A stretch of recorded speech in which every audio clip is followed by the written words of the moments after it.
The night around the military base was cold, and the air was heavy with silence. Soldiers stood guard at every corner, their eyes sharp, their hands on their weapons. They had heard rumors for weeks, whispers about something strange that was being transported to the base. Some called it a secret project, some called it a curse, but no one really knew the truth. Then the transport ship landed. Its metal wings scraped against the landing pad, and a sharp hiss of steam filled the air. The soldiers lined up, nervous but curious. The doors of the ship opened slowly, and the sound of chains echoed inside the hangar. She walked out, not like a warrior, but like a prisoner. Her wrists were bound in heavy cuffs, her steps weak and careful. The soldiers stared, shocked by what they saw. She was not a machine, not a monster, but a young alien girl. Her skin carried faint silver marks, glowing softly in the dim light.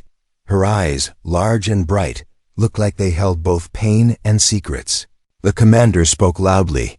"This is the weapon," his voice was sharp, but his face showed fear. The soldiers kept their distance. Some of them laughed nervously, others whispered under their breath. To them she was not a person. She was just a tool, a thing to be used in war.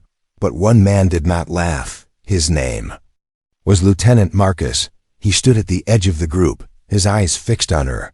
He saw the way she lowered her head, the way her shoulders trembled. This was not the face of a killer. This was the face of someone broken. The girl was pushed forward by guards. She did not resist. She did not even look up. Her silence was louder than any scream. The chains clinked with each step, and the air felt heavier around her. "Lock her in Sector 9. The commander ordered. The guards pulled her away, and soon the sound of her chains faded into the cold halls of the base. The soldiers returned to their posts, trying to act normal, but the image of her eyes stayed in Marcus's mind. That night, the base was restless. The wind howled outside, rattling against the steel walls. Marcus sat in his quarters, but he could not sleep. He thought about the girl, about the way the commander called her a weapon. He wondered who she really was. In the dark silence, Marcus remembered the moment their eyes met. For a second, he felt like she wanted to speak, but fear held her back. He felt something stir inside him, a question he could not ignore. What if she was not a weapon at all? Meanwhile, in the cold cell of Sector 9, the girl sat alone. Her cuffs glowed faintly, locking her powers. Her knees pulled close to her chest. She whispered something in a language no one could understand. Her voice was soft, filled with sorrow. A single tear slid down her face, falling onto the steel floor outside her cell. Two guards spoke quietly. One said, "Can you believe it? They say she destroyed an entire fleet." The other replied, "She doesn't look like it. She looks scared." They laughed, but their voices shook with unease. They too felt the strange silence around her. Back in his room, Marcus made a decision. He could not treat her like an object. He had to know the truth. He had to see her again. The thought was dangerous. The base had strict orders: no contact, no kindness, no questions. But his heart told him that something was wrong. As the night dragged on, Marcus looked out of the window at the endless stars. Somewhere out there, wars were being fought, lives were being lost. And here, inside the base, a girl sat alone in chains. To everyone else she was a weapon, but to him, she was a mystery waiting to be understood. He whispered to himself, "Tomorrow, I will find a way." The silence of the base deepened, but beneath that silence, something powerful had begun. A connection, a spark, a story that would change everything. Next morning, the base was busy with orders and drills. Soldiers moved through the halls, their boots echoing against the steel floor. But Marcus's mind was not on his duties.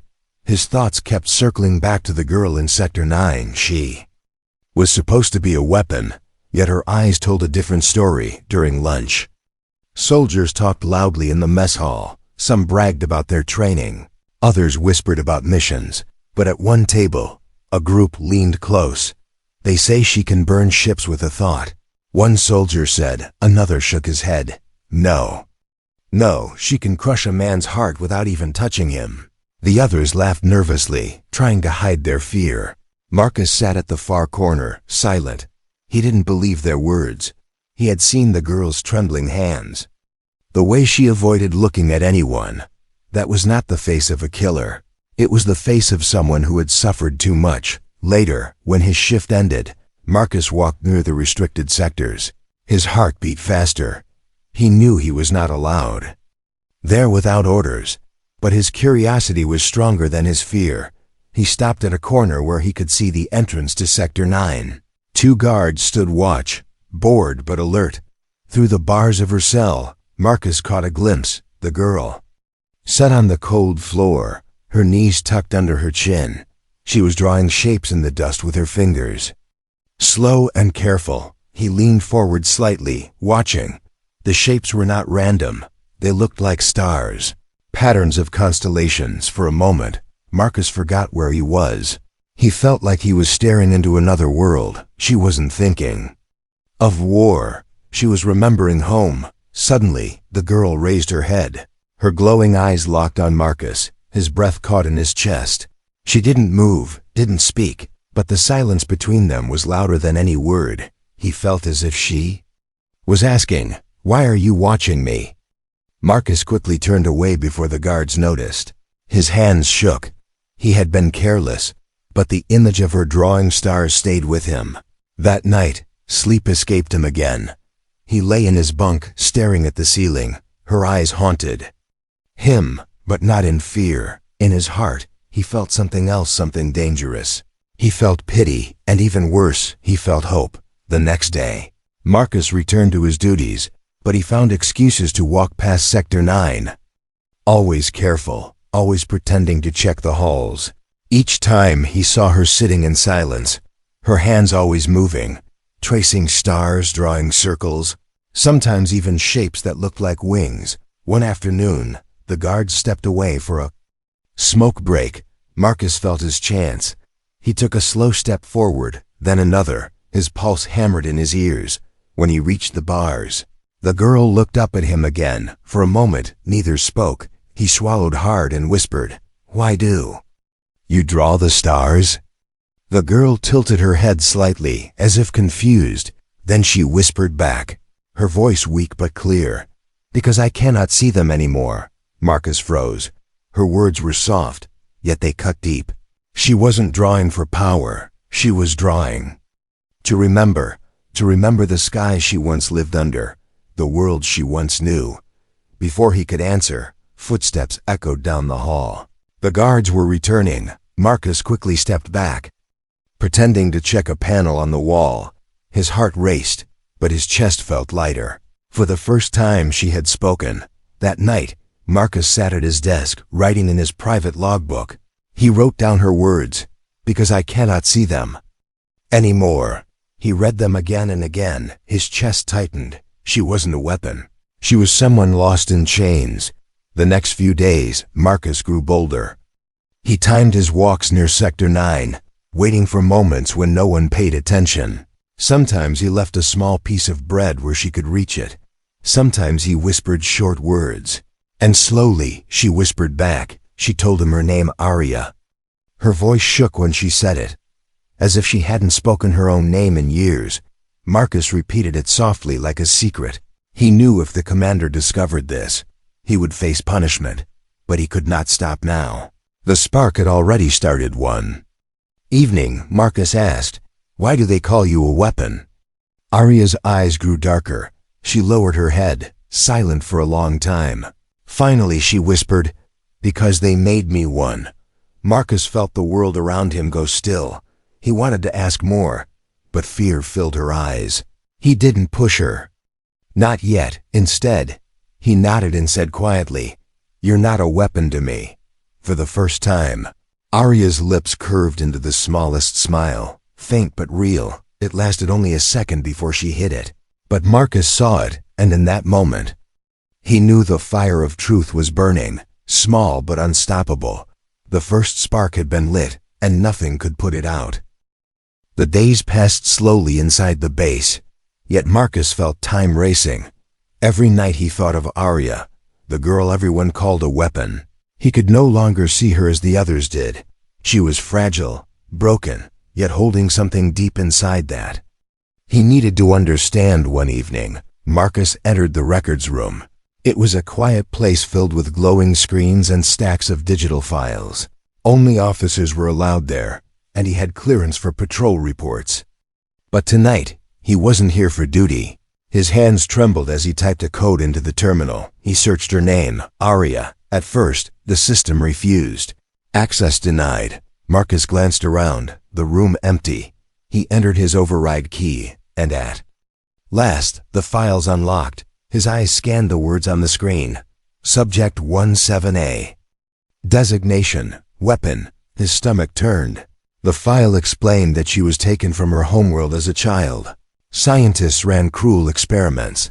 They fused her body with energy drawn from alien technology. They forced her to unleash destruction. In test chambers, villages burned, fleets destroyed, and all of it recorded like numbers on a page. But one sentence caught Marcus's eyes. Subject has resisted orders multiple times, displaying hesitation and empathy. He leaned back in, his chair heart heavy. She wasn't just unwilling, she had fought against them, even when they tortured her. They punished her for showing mercy, for showing a soul. Marcus clenched his fists, rage burning inside him. To the commanders, she was a weapon gone wrong. To him, she was proof of something greater. Footsteps echoed in the hall. Marcus shut the screen quickly. His pulse raced as another officer entered. The man barely glanced at him before leaving again. Marcus let out a shaky breath. He had the truth now, but the truth was dangerous. Later that night, Marcus stood by Sector 9 again. The guards were distracted with their usual card game. He stepped closer to the bars. His voice was low. Arya lifted her head slowly, her eyes glowing faintly in the dim light. Marcus whispered, "I saw the files." Her lips parted, fear flashing across her face. She shook her head quickly. "You should not look," she whispered. "If they know, they will kill you." Marcus leaned closer, his voice firm. "They turned you into this, didn't they? They forced you." For a long moment, she said nothing. Then finally, her voice cracked as she whispered, "I never wanted it." Her shoulders shook, tears falling to the floor. "I never wanted to destroy." Marcus gripped the bars tightly. His chest ached. He wanted to reach through, to touch her hand, to promise her she was safe. But all he could do was speak. "You are not a weapon, Arya, not to me." Her tears slowed, and she looked at him as if she had never heard such words before. Slowly, she whispered, "Why? Why do you care?" Marcus hesitated, searching for the answer in his own heart. Finally he said, "Because I see you." Her eyes widened slightly. A silence hung between them, heavy yet warm. In that silence, trust began to grow, fragile but real. The following days grew more dangerous. Rumors spread around the base. Some soldiers claimed the weapon was restless. Others joked that she would break free one night. But Marcus noticed the increased patrols near her cell. The commanders were suspicious. They were watching more closely despite the risk. Marcus couldn't stay away. Each time he found a chance, he whispered to her, asking small questions. She told him about her planet, about skies filled with violet stars, about rivers that shone like crystal. Her voice carried sadness, but also beauty. She was more than her chains. She was a memory of a lost world. But one night, Arya whispered something that froze Marcus. "They will use me again," she said, her voice trembling. "The commander spoke to the scientists. They plan to send me to the battlefield soon." Marcus felt the ground shift beneath him. He knew what that meant: destruction, slaughter, and once again, they would push her to kill. He clenched his jaw. "No, I won't let that happen." Her eyes searched his face, filled with both hope and fear. "You cannot stop them," she whispered. "They own everything here." But Marcus shook his head, his voice low and fierce. "Then I will break the chain, for the first time." Arya allowed herself to smile, small and trembling, but filled with light. Marcus felt something ignite inside him, stronger than duty, stronger than fear. The truth was no longer hidden. He knew what she was and what she was not. She was not a weapon. She was a soul trapped in a cage, and he would risk everything to free her. Outside the base, the wind howled across the barren land. Inside, in the shadows of Sector 9, a promise was made. A promise that would change both of their lives forever. Asterisk. The days inside the base grew darker for Marcus. He had read the truth. He had heard Arya's voice tremble with fear, and now the thought of her being sent to the battlefield filled him with dread. She was not born for war. She was forced into it. And yet no one cared. To the commanders she was still only a tool. Marcus began sneaking extra food from the mess hall. Sometimes he slipped a piece of bread or dried fruit through the bars of her cell when the guards weren't watching. At first, she hesitated, staring at the food with wide eyes. Then, slowly, she accepted it. Her fingers brushed his hand once by accident, soft and trembling. Marcus felt a chill run through him, not of fear, but of something he had not felt in years. Connection. Every night, their whispered talks grew longer. He told her about Earth, about forests of green and oceans of blue. Arya listened closely, her eyes shining as if she could see those places in her mind. In return, she spoke of her homeworld, of mountains that glowed under 3 suns, of creatures that sang in the night. Each word was a spark, building trust between them. But trust inside a cage was dangerous. One evening, Marcus heard footsteps behind him while he was near her cell. His heart jumped. He turned quickly to see Sergeant Halle, a man with sharp eyes. Halle smirked. "You seem to like visiting the prisoner." "Lieutenant," Marcus forced a calm smile, "just making sure the sector is secure." Halle narrowed his eyes but said nothing. He walked away, his boots echoing. Marcus knew then that the walls were closing in. He had to be more careful. That night, he whispered to Arya, "They are watching me." Her face tightened with worry. "Then stop coming," she said. "They will hurt you if they know." Marcus shook his head firmly. "I can't stop. You're not alone anymore." Her lips parted slightly. She looked away, hiding her face.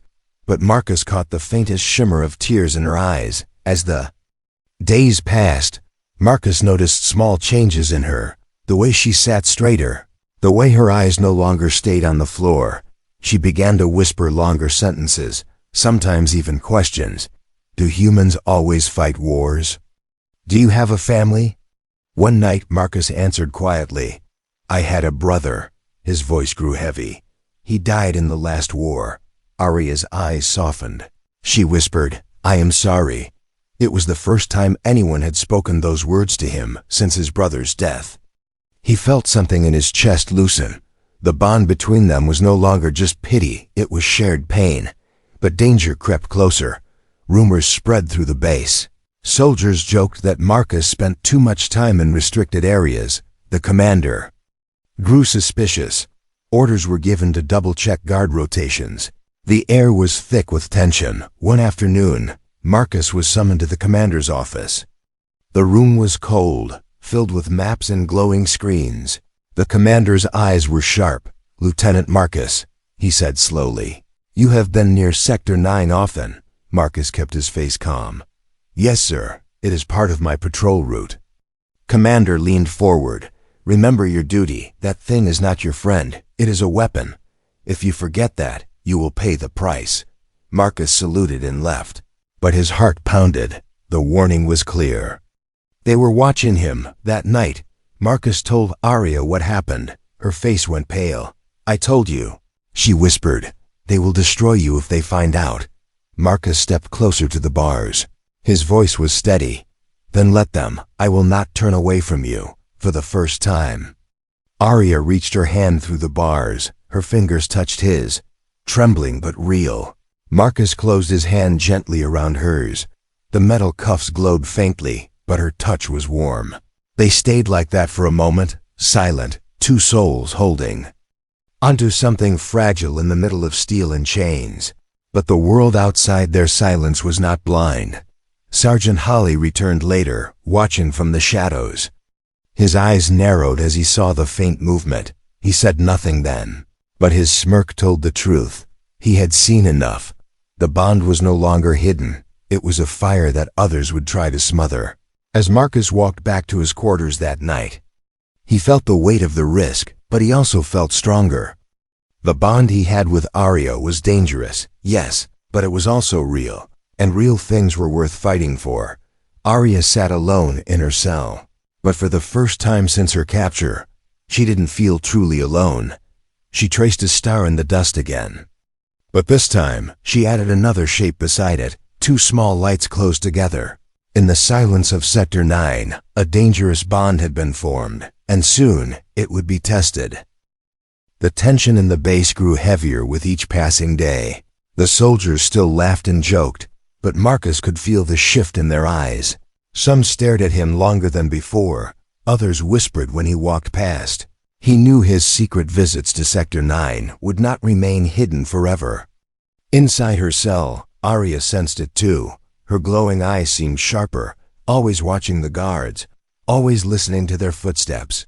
When Marcus came near, she whispered, "They know about us." Marcus pressed his hand against the cold bars. His voice was low but steady. "Then we don't have much time." She shook her head quickly, fear flashing across her face. "You can't fight them." "Marcus, this base belongs to them. You belong to them too." But Marcus only whispered back, "Not anymore." That night, he sat in his quarters, staring at the small data pad on his desk. He drew a rough map of the base, marking escape routes, weak points in the walls, and shifts in guard rotations. Every line felt like a betrayal of his uniform, yet every line also felt like hope. He thought of his brother, who died in a war commanded by the same leaders who now chained Arya. He thought of Arya's trembling voice, her memories of home, the stars she traced in the dust. And with each thought, his resolve hardened. The plan was dangerous, almost impossible, but he would try. The next evening, when the guards stepped away, Marcus slipped a folded scrap of paper through the bars. Arya took it carefully, unfolding it with trembling fingers. Her eyes scanned the rough drawings arrows. "Doors, paths," she whispered. "This is madness," Marcus whispered back. "This is freedom." Her lips parted as if to argue, but no words came.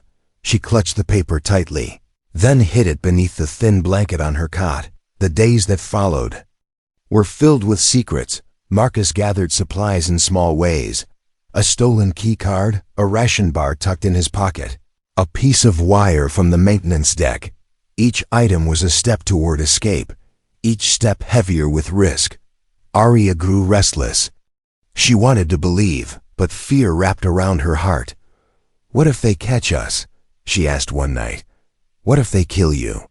Marcus leaned closer, his voice soft. "Then I would rather die trying than live watching you suffer." For a moment, silence filled the space between them. Then, slowly, Arya whispered, "You're a fool." But there was a fragile smile on her lips. The escape was planned for the night of the next storm.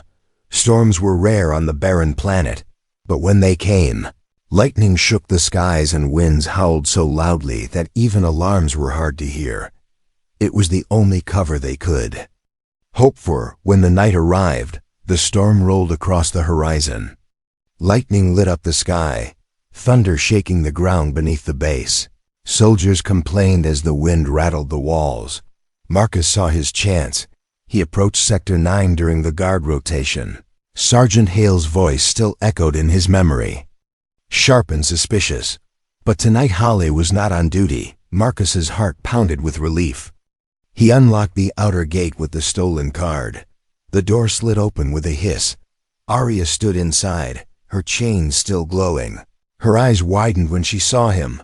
Marcus held up the piece of wire. "I'm getting these off." Her hand shook as he worked on the cuffs. Sparks flickered as the locks clicked. Finally, the cuffs fell to the floor. For the first time, her wrists were free. She stared at them as if she could not believe it was real. "Come on," Marcus urged. They moved quickly through the halls. Marcus leading, Arya close behind. The storm outside grew louder, rattling. Every window, lights flickered, sirens buzzed faintly. Soldiers shouted in confusion across the base. At one corner, footsteps thundered toward them. Marcus pulled Arya into a dark alcove. Two guards ran past, their voices drowned by the storm. Arya's breath came fast, her hand brushing against his. Marcus squeezed it gently. Steadying her, step by step, they reached the maintenance hatch at the far end of the base. Marcus slid the panel open. Cold air and rain poured inside. Arya shivered but smiled faintly at the feeling, her first taste of freedom in years. But before they could move further, a sharp voice cut through the storm. "Going somewhere, Lieutenant?" Marcus froze. Sergeant Hawley stood at the end of the hall. His weapon raised, his smirk was gone, replaced by cold fury. Arya's eyes glowed faintly, lightning flashing across her face. Marcus stepped in front of her, shielding her with his body. His voice was firm. "She's not a weapon, Hawley. She's alive. She deserves to live." Hale's eyes narrowed, his finger on the trigger. The storm roared louder. The escape plan was unraveling. Suspense hung in the air, like the storm itself. One step away from freedom, and one pull of a trigger from disaster. Asterisk. The storm outside raged like a beast. Lightning split the sky. Thunder shook the walls of the base. Rain poured in through the open hatch, soaking Marcus and Arya. But they did not move, because Sergeant Hawley stood in their path, weapon raised, eyes sharp with anger. "Step aside, Marcus," Hawley shouted over the storm. "Hand her back or you both die here." Marcus kept his body between Hawley and Arya. His voice was steady. "She's not a weapon, Hawley. She's not what they told." "U.S., Hawley sneered. "I don't care what you think she is. Orders are orders, and orders say she belongs in a cage." His finger tightened on the trigger. Arya's hands trembled, faint light sparking in her palms. She whispered, "Marcus, I can stop him." Her eyes glowed brighter. "But if I do, I'll kill him." Marcus shook his head quickly. "No, don't. That's what they want you to be. That's what they made you." Hawley laughed harshly. "Listen to yourself, Marcus. You're defending a monster. She'll kill us all the moment." "She's free. Then why hasn't she?" Marcus shouted back, his voice cut through the storm. "She's had every chance, and she didn't. Because she's more human than all of you." For a heartbeat, silence filled the hall, broken only by thunder. Hale's face twisted with rage. He aimed at Arya, finger ready to fire. Marcus lunged forward, tackling Hawley before the shot could leave the weapon. They slammed into the wall, the rifle clattering across the floor. Hawley threw a heavy punch. Marcus staggered, blood on his lip. But he didn't stop. He grabbed Hale's arm, forcing it back. "Run, Arya!" Marcus shouted, but Arya didn't run. She grabbed the fallen rifle, hands shaking. Lightning outside flashed across her face, her glowing eyes fixed on Hawley. Her finger hovered over the trigger. Hawley snarled, trying to push Marcus off. "Do it." He yelled at Arya, "Show him what you really are. Pull the trigger." Her hands shook harder. Tears mixed with rain on her cheeks. Marcus's voice was desperate. "Arya, don't! You're not what they made you. You're more than that." Her breath came in short gasps. Then, slowly, she lowered the weapon. The rifle hit the floor with a clang. Hale's eyes widened in shock. Marcus used the moment to slam Hawley into the wall, knocking him out cold. The storm roared louder, drowning out the sound of Hawley collapsing. Marcus grabbed Arya's hand. "We have to go, now." They scrambled through the maintenance hatch, the storm hitting them full force. Rain lashed against their faces, wind tearing at their clothes. The ground was mud beneath their boots.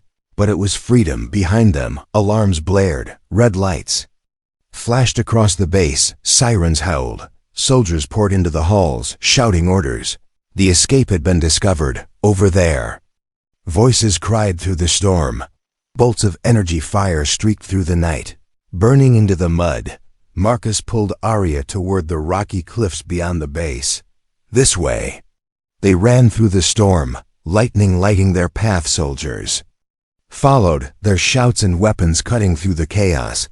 Arya stumbled, but Marcus held her up. refusing to let her fall.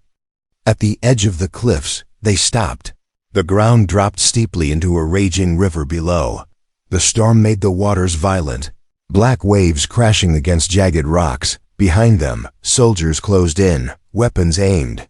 The commander himself stepped forward, his cloak whipping in the wind. His voice thundered, "You cannot escape, Marcus.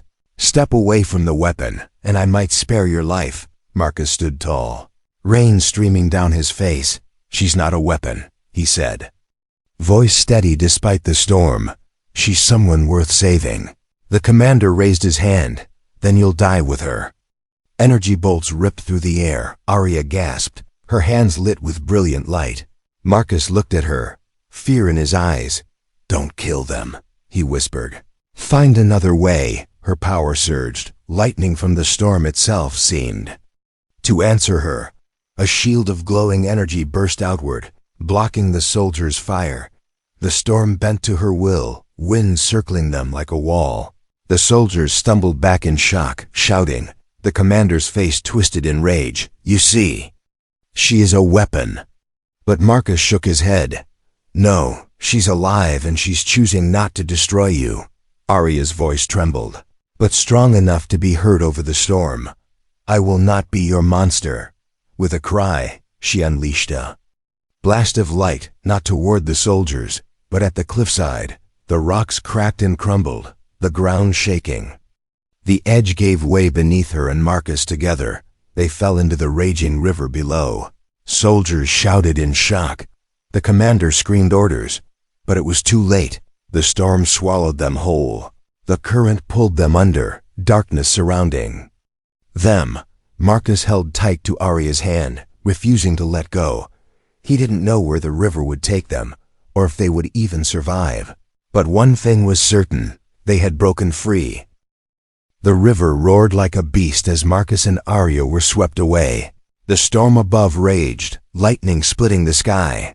Marcus fought to keep his head above water, his grip never leaving Arya's trembling hand. The current dragged them through sharp rocks, icy waves crashing around them. For a moment, Marcus thought they would drown, but then the river flung them out into calmer waters further downstream. They coughed and gasped, pulling themselves toward the muddy shore. Marcus lay on his back, chest rising and falling, his body bruised and battered. Beside him, Arya coughed weakly. Her silver-marked skin glowed faintly in the darkness. She was alive. "Are you hurt?" Marcus asked, forcing himself up. Arya shook her head slowly, though her eyes were filled with exhaustion.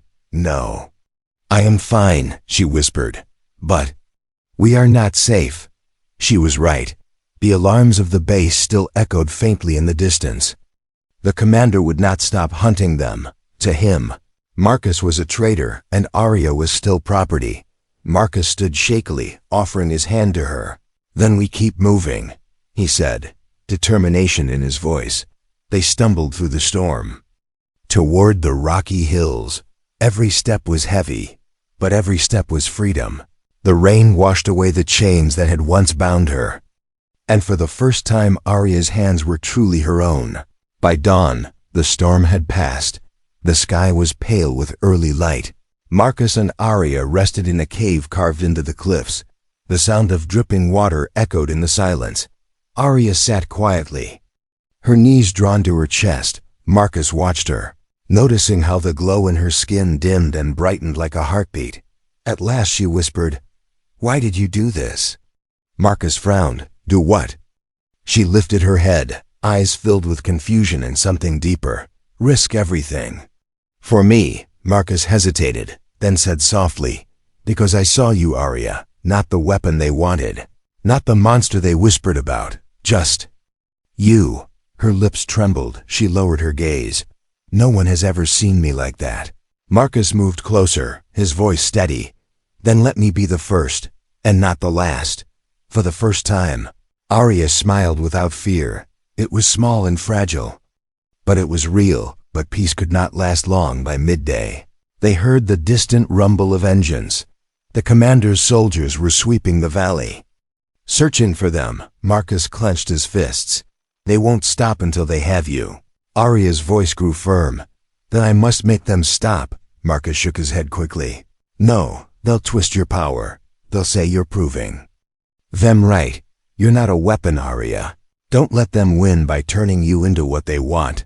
Her eyes glowed brighter, filled with conflict. She wanted to protect Marcus. She wanted to end the chase.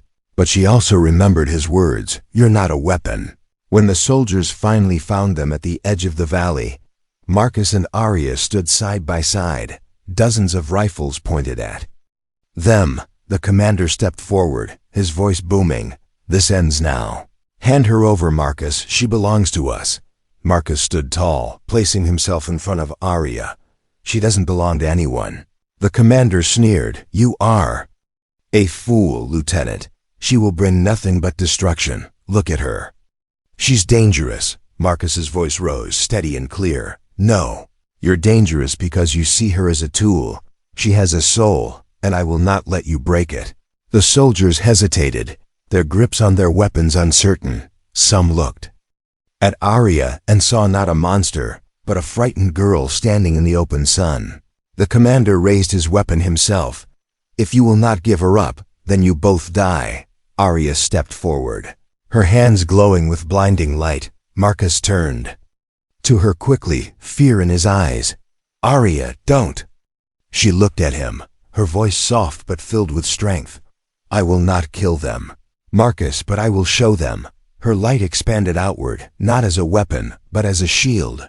It spread across the valley like dawn, wrapping the soldiers in warmth instead of fire. They lowered their weapons, eyes wide, feeling not pain, but peace. The commander stumbled back, shouting, "No, she is a weapon. She is nothing else." But the soldiers no longer believed him. They saw the truth with their own eyes. The girl in chains was not a monster. She was something greater. The commander tried to fire, but Marcus lunged forward, knocking him down. The rifle fired harmlessly into the dirt. Marcus stood over him, voice low and final. "Your war is over." Arya's light faded slowly, her glowing skin dimming until only her eyes shone faintly. She looked at Marcus, breathless but smiling. "You see?" she whispered. "I can choose. I am not their weapon." Marcus placed his hand gently on her shoulder. "No," he said softly, "you are so much more." The soldiers lowered their heads, some ashamed, some in awe. None moved against her again. As the sun broke through the clouds, Arya stood tall for the first time in years.